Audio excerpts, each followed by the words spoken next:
여러분 안녕하십니까? 박상규입니다.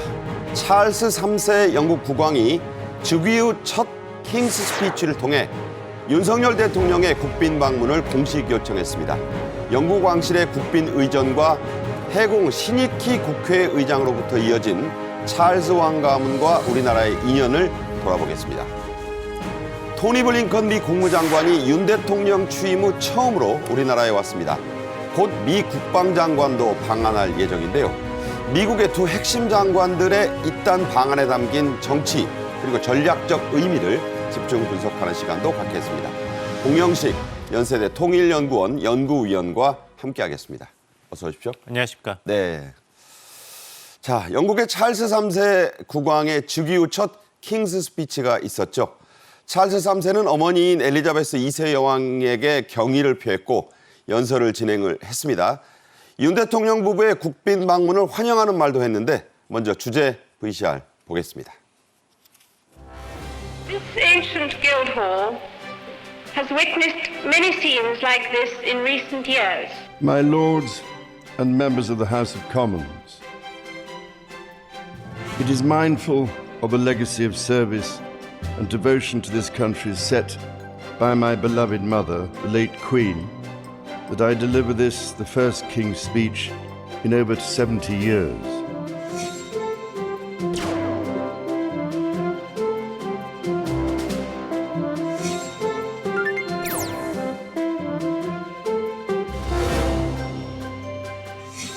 올해가 한영 교류 개시 140주년으로 긴밀한 소통과 협력을 통해서 포괄적이고 창조적인 동반자 관계를 더욱 심화해 나가기를 기대합니다.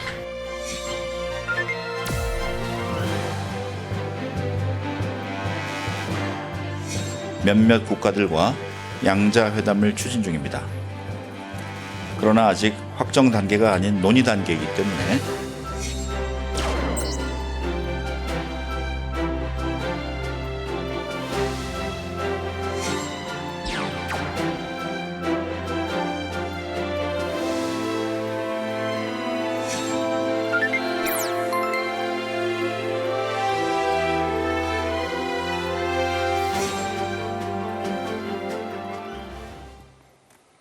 영국 왕실에서 킹스 또는 퀸스 스피치가 공식적으로 나온 게 무려 70년 만입니다. 이게 보통 영국 왕이 연설은 하는데 그 연설과는 격이 좀 다른 거죠? 예, 그렇습니다. 이제 엘리자베스 여왕의 70년 재위 기간 동안에 약 67회에 걸쳐서 소위 킹 스피치가 아니라 여왕이니까 퀸 스피치를 했죠. 그 중에서 이제 유명한 것이 이렇게 의회 개회를 이제 알리는 그런 왕의 연설이라든지 이른바 오리지널 킹스 스피치죠. 예, 그렇습니다. 아니면은 이제 1939년도 그때가 9월 3일에 당시 조지 6세 엘리자베스 서관 여왕의 아버지죠. 네, 조지 6세가 나치 독일에 향해서 선전포고를 하는 연설, 그것을 토대로 2011년에 소위 킹스피치라는 영화가 만들어졌죠. 그 영화 많이 봤죠, 사람들이? 예, 그렇습니다. 거기 보면은 비록 그 심한 말더듬이 증상을 가지고 있었습니다만 그것을 교정을 받으면서 굉장히 떨리는 마음에도 불구하고 전 국민 그리고 그 당시 영국은 식민지도 있었으니까요. 네네. 거기에 있는 모든 마이 피플즈에게 이 메시지를 한 사람 한 사람 손을 잡고 방문해서 전달하는 마음으로 전한다.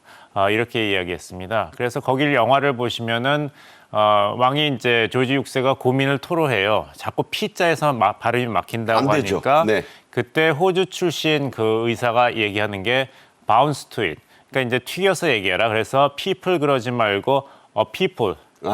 A자를 앞에 붙이면 P자 발음하기가 훨씬 쉬워질 것이라 해서 다시 들어보시면은 peoples라고 하지 않고 조지 6세가 peoples라고 하는 것을 들으실 수 있을 것입니다. 네, 영화 저도 봤는데 본 교수만큼 그렇게 정확하고 자세히 보지는 않았던 것 같아요.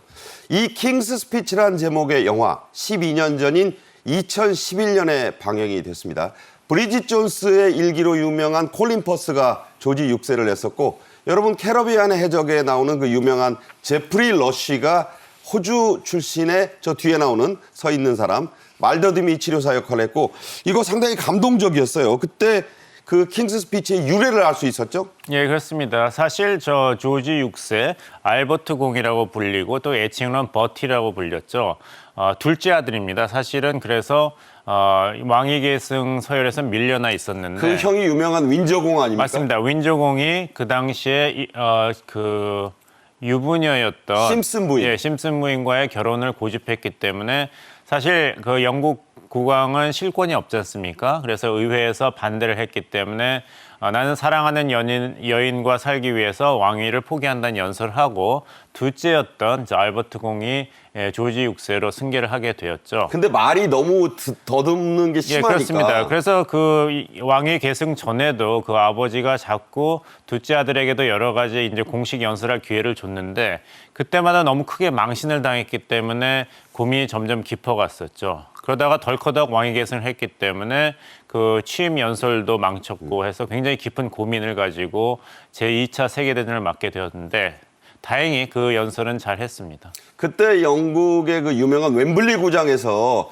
알버트 왕자가 연설하다 망신을 사는 장면이 나오죠. 예, 영화의 첫 부분입니다. 영화에서 나오는 부분이지만 실제로도 예. 그 웸블리 구장 하면 영국 축구의 자존심, 예, 손흥민도 뛰었던 구장에서 1939년 연설했다. 아주 소위 뭐 대망신을 사서 대망신이었죠. 예, 말더듬을 고치는 영화가 바로 이 영화입니다.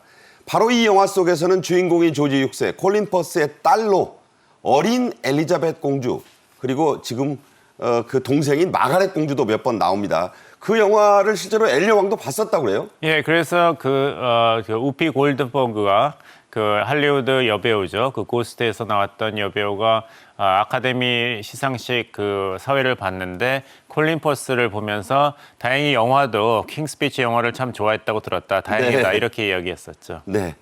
자, 이 그 뉴스 들으시면서 야, 그 영화 한번 다시 보고 싶다 이런 분들도 있으실 것 같아요.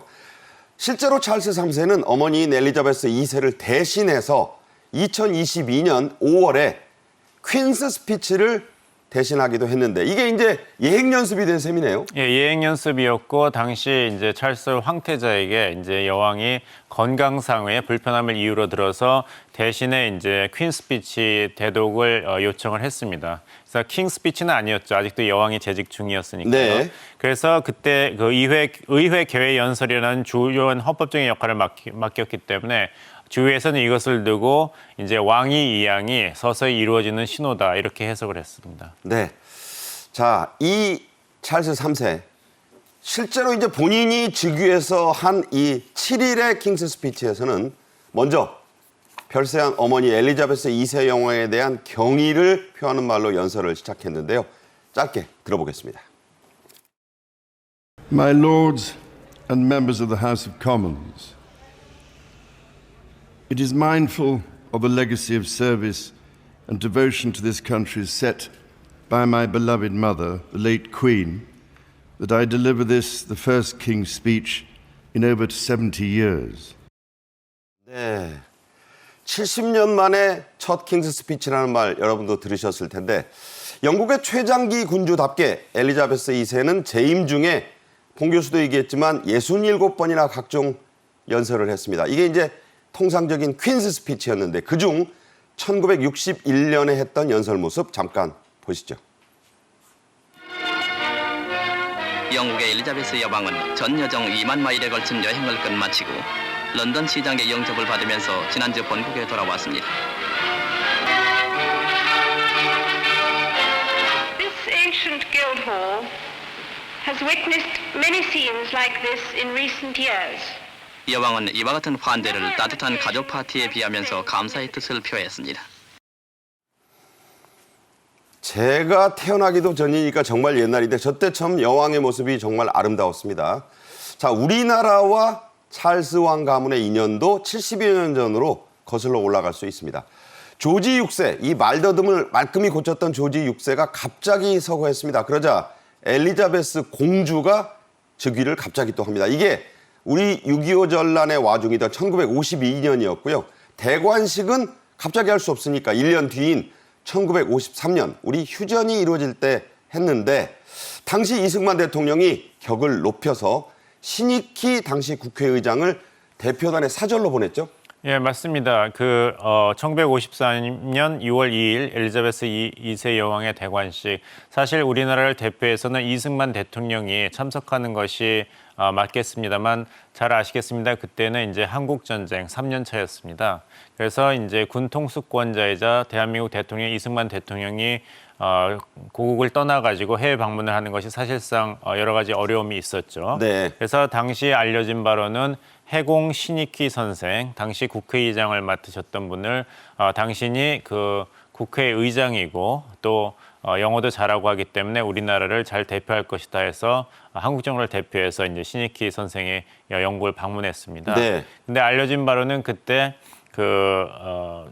영국 한국 전쟁에 참석했던 그 영국군도 그 대관식을 축하하는 행사를 준비했는데 사실 그때 중공군의 참전으로 사실 한국 전쟁이 굉장히 어려운 상황이었습니다. 그렇죠.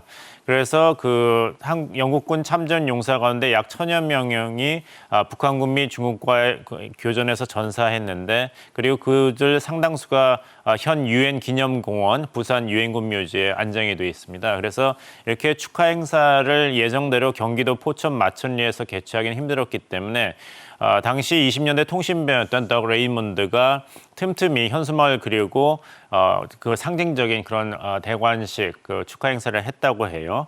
그렇지만 여러 사정으로 엘리자베스 2세 여왕이 신익희 선생을 정말 개인적으로 친절하게 환대했다 이런 말이 전해지고 있습니다. 그러니까 전쟁 중인데 여기까지 이렇게 친히 와주셔서 예. 고맙다 하면서 여러 명을 악수하는데 신익희 의장 손을 엘리자베스 2세 여왕이 오래 잡고 있어서 당시 주변에서도 저렇게까지 하시나? 이런 얘기가 BBC 예. 방송에도 방영이 됐었습니다.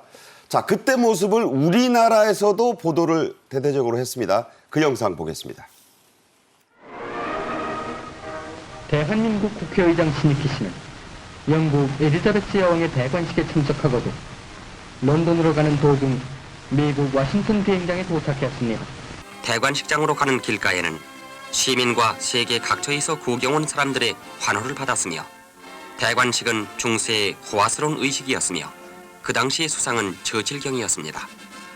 당시에 찬란했던 대관식은 여왕과 더불어 길이 여러 사람들의 기억에 남을 것입니다. 작고한 처칠 총리, 저기 옷을 망토를 걸치고 서 있는 모습이 또 역사의 모습으로 남아 있습니다.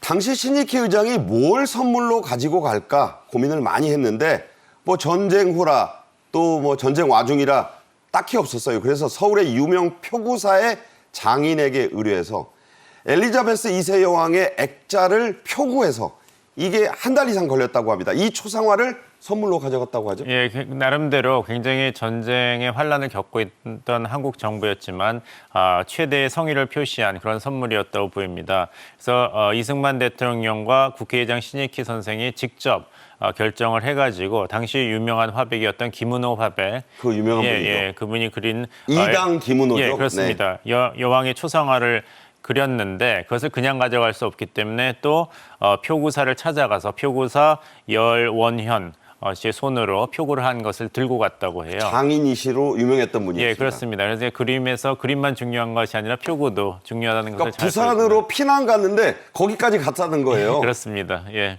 네. 그래서 그런 정성이 어린 선물이었기 때문에 엘리자베스 2세 여왕도 한국 대표단을 이렇게 크게 환대한 것이 아닌가 생각합니다. 네. 자, 이제 현재로 돌아오겠습니다. 윤석열 대통령 내외가 영국 왕의 공식 초청으로 받게 되는 이 국빈 의전이 화제인데요. 국가안보실 1차장의 브리핑으로 들어보겠습니다. 윤 대통령 부부는 11월 20일 늦은 오후 런던에 도착하여 동포 간담회 일정부터 시작합니다. 다음 날인 11월 21일은 이번 방문의 하이라이트는 공식 일정이 있는 날입니다. 공식 일정은 공식 환영식부터 시작됩니다. 11월 21일 오후에는 한국전 참전 기념비 헌화 행사가 있습니다. 영국 의회에서 이날 연설을 할 예정입니다. 다음 날인 11월 22일에는 몇몇 부대 일정과 영국 수낙 총리와의 정상회담이 예정돼 있습니다. 마지막 날인 11월 23일 윤 대통령은 처칠 워룸을 방문할 예정입니다. 자, 저 마지막에 나온 처칠 워룸 참 유명한 곳입니다. 2차 세계대전 회고록으로 노벨 문학상까지 받은 처칠 전 영국 총리, 2차 대전을 진두지휘했던 그 유명한 지하 벙커 처칠 워룸이라고 하는데요. 여기를 윤 대통령이 간다는 얘기입니다. 이 의미가 크죠? 예, 그렇습니다. 제가 직접 가보진 못했습니다만은 이제 제2차 세계대전을 배경으로 한 영화에서는 많이 등장하는 그런 장소입니다. 요새는 뭐 다키스타워라는 영화도 예, 있었죠. 거기를 보시면은 처칠 총리의 그 특이한 그런 일상생활 시간표가 잘 드러나는데요. 밤새 일을 하고 다시 또 낮잠을 즐겨 잤기 때문에 이 일반 사람이 그 브리핑을 맞추기가 굉장히 힘들었다고 해요. 네. 그래서 그 다키스타워 영화를 보면은 그 여자 비서가 그걸 맞춰서 전쟁 수행을 보좌하는 장면이 여러 나옵니다. 네. 그래서 보면은 아침 시간에 그 침대에서 일어나지 않고 또 잠옷바람으로 여러 가지 결제를 하고 중요한 결정을 하고 전화를 하는 장면이 나오죠. 그리고 약주를 많이 하는 그런 정치 지도자였기 때문에 그 침대 안에서도 아침 식사와 같이 이런 꼬냑을 즐기고 와인을 즐기는 꼬냑과 시가를 담배도 줄이 피고 피는 모습이 나오죠. 그런 모습이 네. 나오고 있죠. 그 바로 처칠 워룸입니다. 네. 그래서 그 대영 제국이 당시 나치 독일의 이제 도전을 받아서 세계 2차 대전을 진두지휘했던 바로 그 역사적인 장소입니다. 네, 거기를 윤 대통령이 가게 된다 이런 얘기입니다. 자, 순핵 현재 영국 총리와의 정상회담의 여러 의제를 자막으로 설명을 드렸는데 최상목 경제수석이 이 한영 정상회담과 그 성과에는 이런 의미가 담겨 있다고 했습니다. 직접 들어보시죠. 산업혁명이 발상지인 영국은 세계 6위, 유럽 2위의 경제 대국이며 반도체, AI, 바이오 등 첨단 산업 분야 원천 기술을 보유하고 있는 과학기술 강국이기도 합니다. 또한 런던은 18세기 초 국제 무역의 중심지로 성장하면서 금융 보험업이 발전하여 뉴욕과 함께 글로벌 금융 중심지의 지위를 유지하고 있습니다. 이번 순방에서 경제 외교의 키워드는 4가지입니다. 첫 번째는 신시단 확보, 두 번째는 공급망, 세 번째는 첨단 과학기술, 네 번째는 무탄소 에너지 연대입니다. 산업혁명을 일으킨 해가 떨어지지 않는 대영 제국은 이제 물론 아니죠. 하지만 영국, 부자가 망해도 3년은 간다고 물론 망한 것도 아닙니다만 위력이 있는 나라다, 힘이 있다. 유럽의 경제 대국이다 이런 얘기인데 자 한영 정상회담에서 논의될 얘기가 많죠? 예, 맞습니다. 정확하게 짚어주셨는데요. 대영 제국은 과거의 영광에 머무른 그런 나라다 이렇게 폄하할 수 있습니다. 그렇지만 사실이 아닙니다. 아까 61년도에 엘리자베스 2세 여왕이 해외 순방을 마치고 대국민 연설하는 장면을 보셨지 않습니까? 네. 그 당시에 2만 마일을 순방을 했다고 했어요. 그럼 킬로미터로 따진다면 이제 3만 2천 킬로가 되겠죠. 그게 다 영국령이라는 거죠? 그렇습니다. 영국이 워낙 땅이 많았기 때문에 해가 지지 않는 제국이라고 했지 않습니까? 그렇죠. 그래서 이번에 윤석열 대통령 부부께서 국빈 방문 초청을 받아서 영국에 가시는데 사실 세계 지도자 중에서 국빈 방문을 가장 많이 하는 지도자가 영국 왕입니다. 엘리자베스 2세 여왕이었어요. 영연방의 수장 아닙니까? 예, 그렇게 초청을 하도 많이 받으니까요.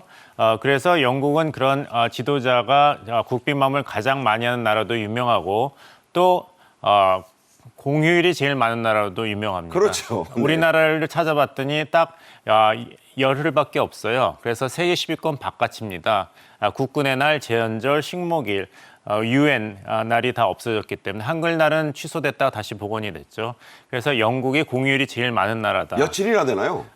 제가 20 며칠로 알고 있는데 정확한 얘기는 우리보다는 한 2배 가까이 많다는 얘기네요. 우리나라는 딱 열흘입니다. 네. 그래서 10위권 밖이란 말씀을 드리고 그래서 이제 영국은 이제 지는 해다 하지만 사실 그렇지 않은 것이 세계 4차 산업혁명 분야에서도 브렉sit 이후에서도 굉장히 중요한 역할을 하고 있습니다. 네. 신시장 확보, 공급망, 첨단 과학기술 그리고 무탄소 에너지 연대가 키워드인 것은 당연한 것이고 한 가지 구체적인 예를 드리자면은 이번에 애플이 자체 생산 반도체 M 시리즈를 발표했는데 그것이 가능한 것은 미국의 반도체 제작 회사 ARM과의 기술 협력이 있었기 때문에 가능한 것이기 때문에 그 영국의 경제는 과거의 영광에 머물고 있다가 아니라 아직도 그 ARM이 영국 회사라는 거죠? 예, 그렇습니다. 영국은 한국과 무궁무진하게 특히 첨단 산업 기술 분야에서도 협력할 분야가 많은 그리고 국제금융의 허브로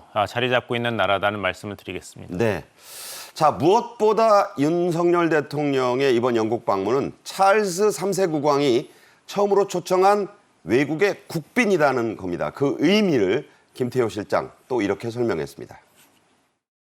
영국 왕실은 연간 2번 정도의 국빈 접수를 하고 있습니다. 찰스 3세 국왕은 작년 남아공 대통령을 즉위 후 첫 국빈으로 맞이한 적이 있습니다. 이는 엘리자베스 여왕이 미리 초청해둔 국빈이었습니다.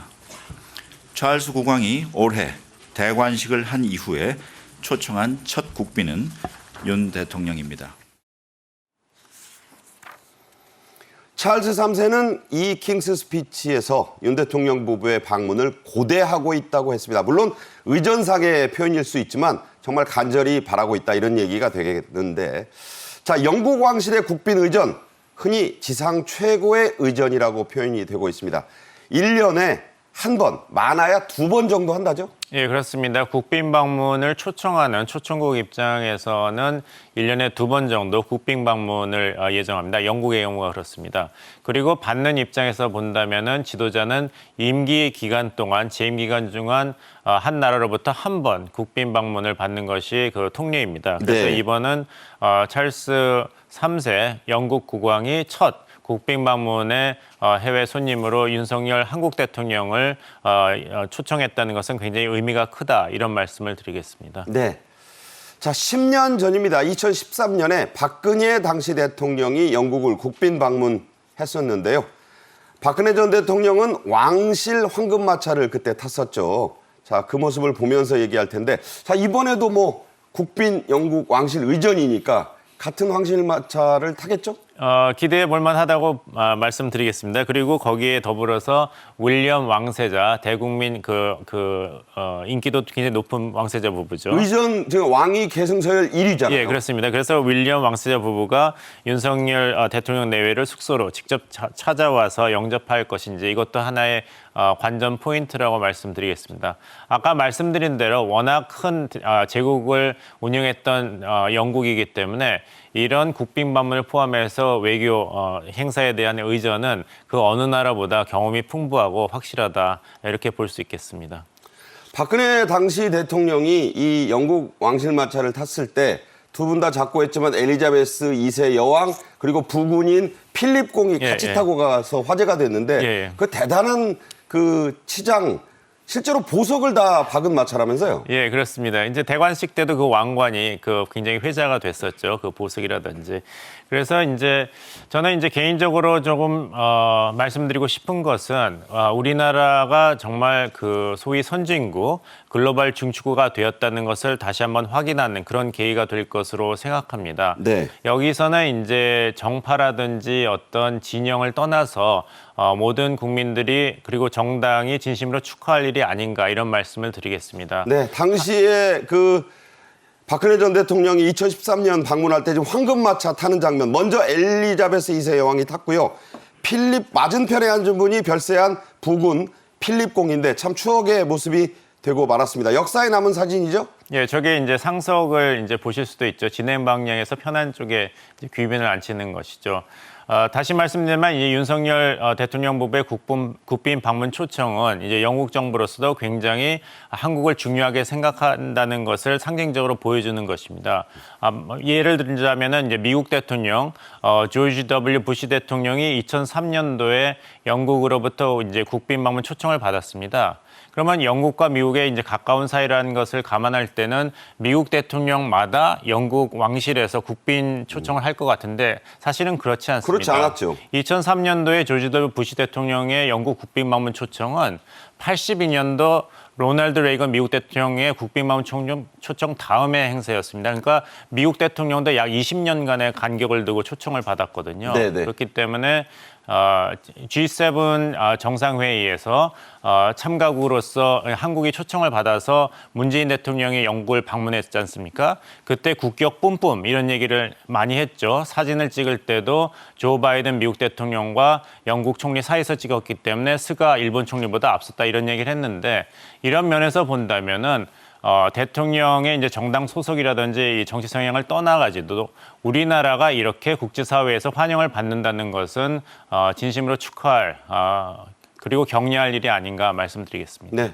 미국 대통령도 20년 만에 한 번 겨우 받는다는 영국 왕실의 국빈 의전을 이번에 윤 대통령이 받는다 이런 얘기입니다.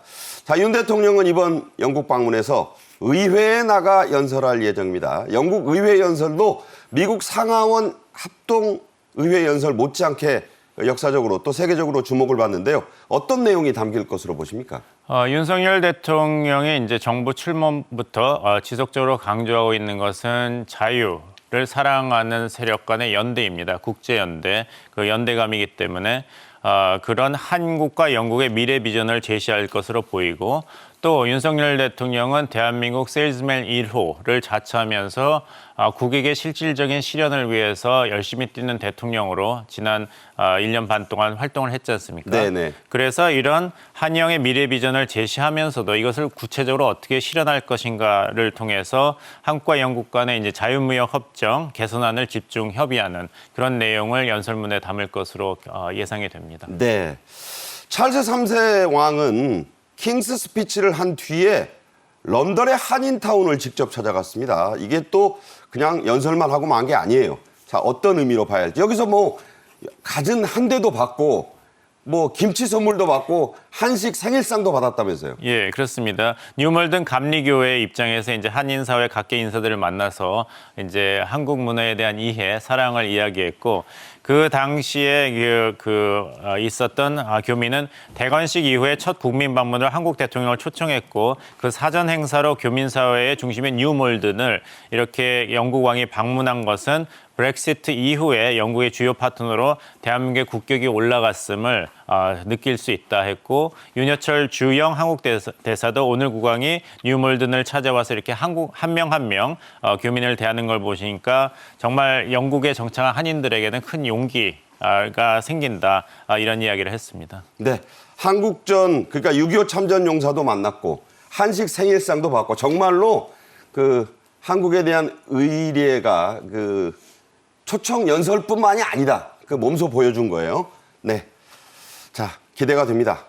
다음 주제로 가시죠. 미국의 외교수장입니다. 미국의 국무장관이라고 표현합니다. 토니 블링컨 장관이 8일 우리나라에 왔습니다. 1박 2일간의 빡빡한 방한 일정을 시작했고 윤석열 대통령을 예방하고 오찬도 함께합니다. 박진 외교장관과는 외교장관 회담도 하고 공동 기자회견을 할 예정인데요. 이 소식은 정우김 전 국회의원 추가로 모셔서 얘기 함께하겠습니다. 어서 오세요. 네, 안녕하십니까. 네, 자 블링컨 미 국무장관이 8일 밤에 오산 미 공군기지에 도착해서 방한 일정에 들어갔습니다. 직접 그 모습 보시겠습니다. 네, 자 정식 이름은 안토니 블링컨입니다. 미 국무장관이 지금 오산 기지에 내리는데 정말 이스라엘부터 시작해서 숨가쁜 일정을 지금 돌고 일본을 거쳐서 도쿄를 거쳐 우리나라에 왔고 또 이 방문 끝나면 인도로 또 갑니다. 그야말로 뭐 미국에 있는 날보다 외국에 있는 날이 많은 미 국무장관인데요. 자, 블링컨 장관 7일 도쿄에서 열린 G7 외교장관 회의에 참석한 뒤에 곧바로 밤 시간임에도 불구하고 우리나라에 왔는데 자, 한국 방문은 2년 반 만이고 윤 대통령 취임으로는 처음이죠? 네, 그렇습니다. 미국의 국무장관이 한국을 오는 이유는 무엇보다도 이제 한미 공조의 방점이 찍힌 것이라고 생각을 하고요. 지금 국제 정세가 녹록치가 않습니다. 러시아와 우크라이나 전쟁도 지금 현재 진행형이고 또 이스라엘과 그다음에 하마스 경우에도 지금 계속해서 사태가 악화되는 상황이지만 그렇죠. 미국의 입장에서는 미국의 외교에 있어서 가장 중요한 지역은 역시 인태 지역이다. 인태 전략을 계속해서 꾸준히 추진하고 있음을 또 보여줘야 될 부분입니다. 그래서 그러니까 인도 태평양이죠. 그렇습니다. 그래서 일본 방문 후에 한국을 지금 방문을 하는 것이고요. 아마 또 최근에 이제 북한의 동향이 심상치 않고 또 북한이 러시아와 지금 그 무기 거래를 하고 있다라는 여러 가지 방증이 있기 때문에 긴밀한 조율이 이루어질 것 같습니다. 네. 자, 블링컨 장관 수재형이고요. 수재 자체입니다. 아주 똑똑한 사람으로 알려져 있고 민주당 정부에서 요직을 두루 거치면서 경력을 쌓아온 인물입니다. 헝가리계 유대인 4세입니다. 어떤 인물인지 좀 설명해 주세요. 이민 가족이죠. 말씀하신 대로 하버드 대학교 사회학과를 졸업했고 그 아버지도 동문이고 하버드 나온 부자죠, 그러니까. 예, 네. 그렇습니다.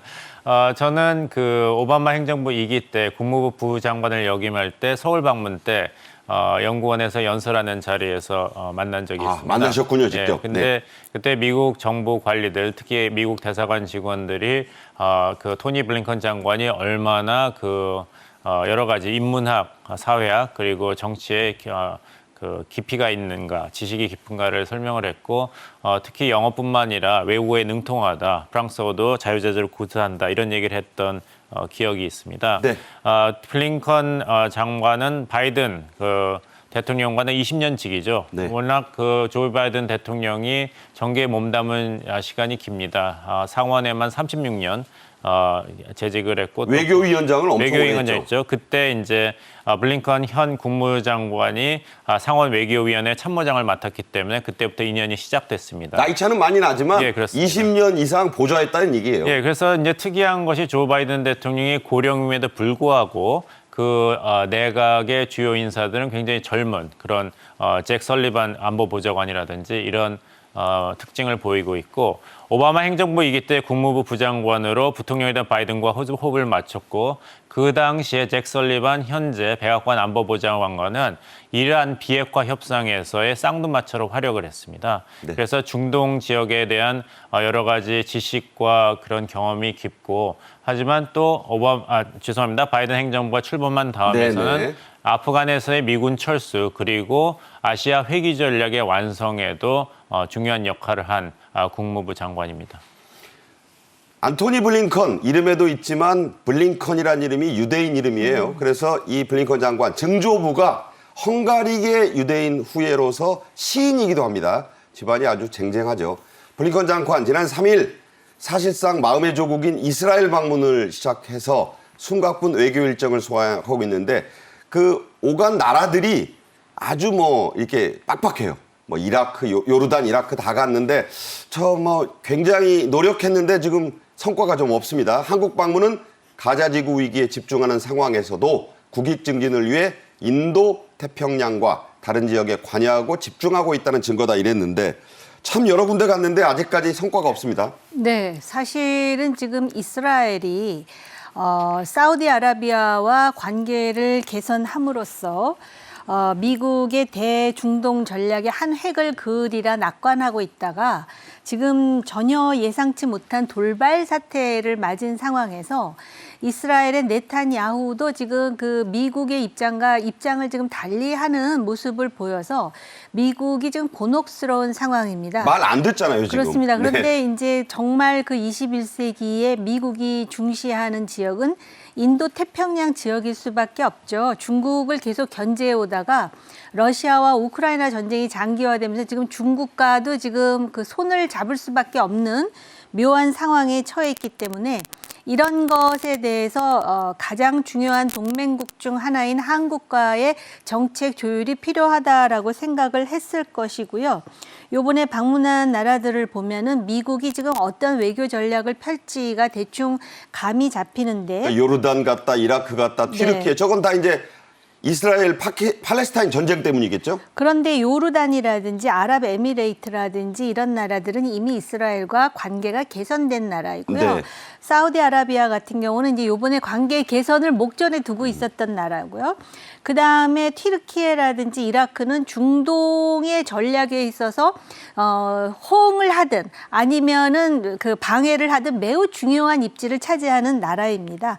그렇기 때문에 한 번 돌고 그럼에도 불구하고 지금 또 일본이라든지 한국이라든지 인디아를 방문한다라는 것의 의미를 되새겨볼 네. 필요가 있고요.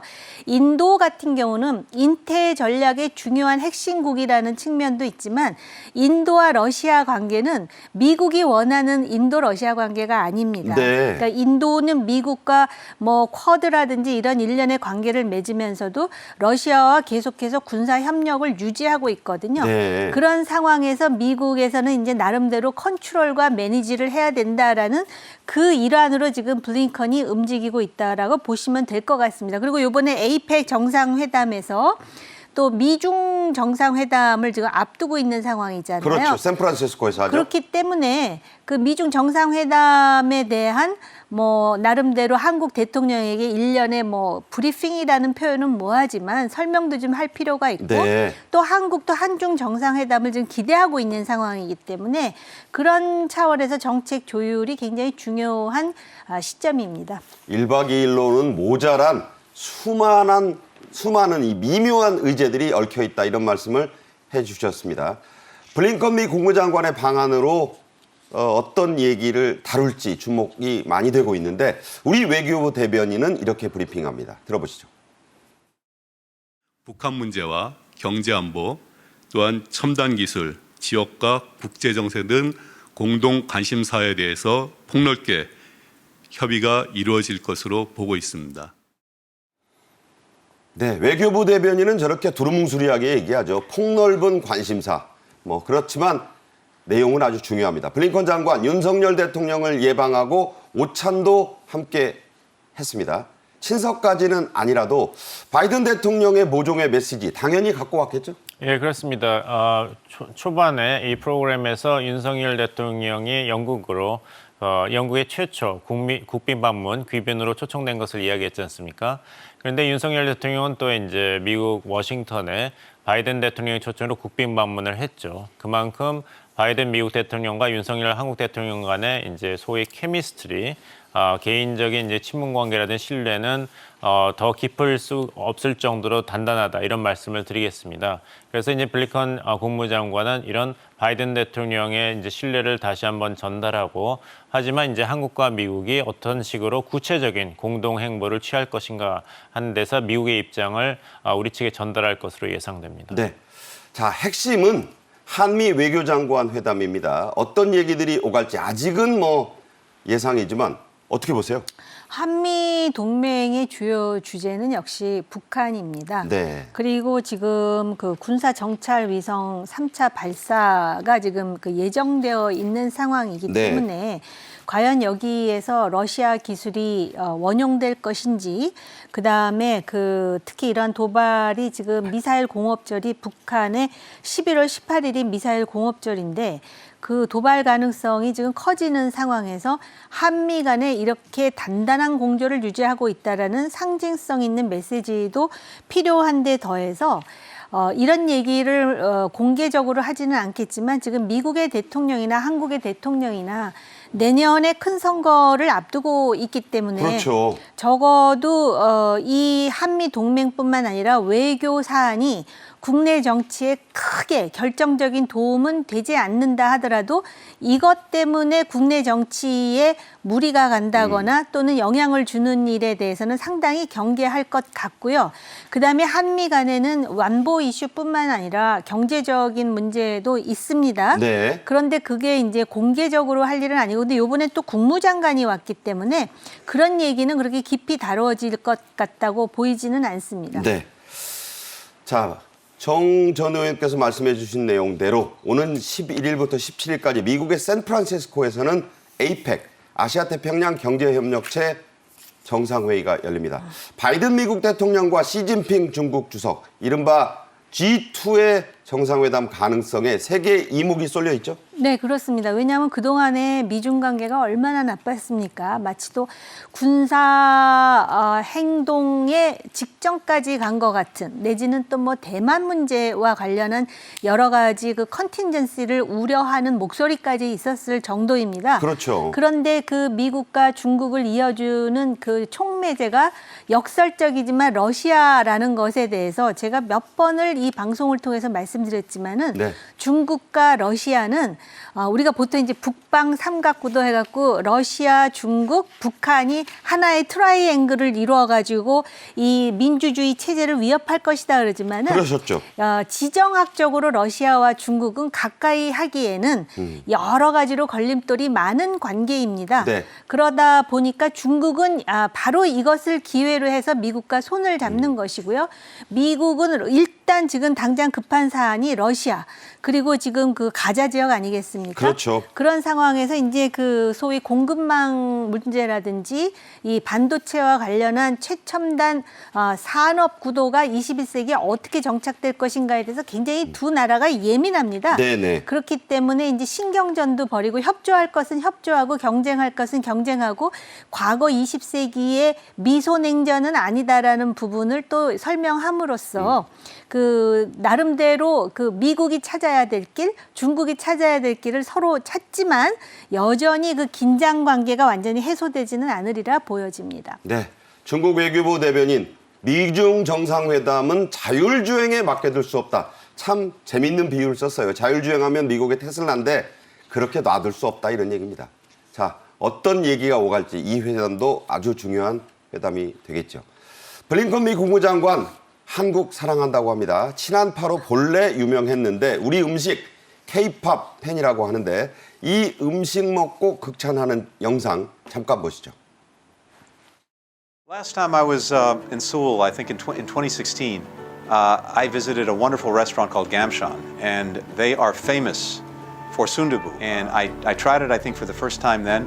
It was amazing. And I said I'd be back. Well, now I'm back in Seoul.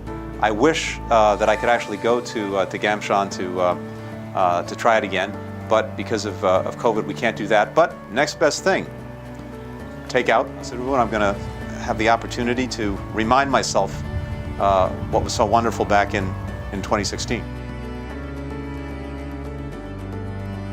Yep, that is incredible. 저거 보면요. 웬만한 먹방 유튜버 저리 가라예요. 그리고 감촌, 정확히 갬촌이라 그랬습니다. 거기 아주 사람 저도 한번 가보고 싶은데 어떻게 보셨어요? 저 유튜브에 올린 것은 이제 저도 많이 봤습니다. 특히 미국 국무부에서 블링컨 장관의 인기가 젊은 직원들에게 높은 거는 이미 잘 알려진 일이죠. 제가 가르치는 학생도 이제 국무부에 들어갔는데 굉장히 장관이 친절하고 그 시간을 젊은 직원들과 많이 보낸다 이런 얘기를 했어요.